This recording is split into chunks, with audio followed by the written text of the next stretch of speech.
మంచు మనోజ్ ఉదంతంలో ఇంతవరకు ఎవరు నోరు మీద పట్టలేదు. ఒకటి తను చెప్పేదేంటి, తను ఉన్నటువంటి ప్రదేశంలో తన వాళ్ళందరూ ఉంటే పోలీసులు వచ్చి వాళ్ళని పోలీస్ స్టేషన్కి పిలిచారు, అందుకని నేను వచ్చాను అన్నాడు.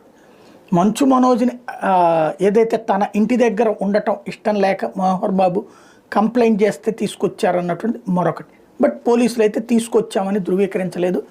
ప్లస్ అసలు మనోజ్ని ఇబ్బంది పెట్టడం కోసం మేము వెళ్ళలేదన్నది కూడా చెప్పుకొస్తున్నారు. అసలు వాస్తవం ఏంటి? ఇంకోటి, మనోజ్ పదే పదే గొడవలు ఎందుకు పెట్టుకుంటున్నాడు? తండ్రితో గొడవలు పెట్టుకుంటున్నాడు, ఆ తండ్రికి సంబంధించిన వ్యాపారాలతో గొడవ పెట్టుకుంటున్నాడు.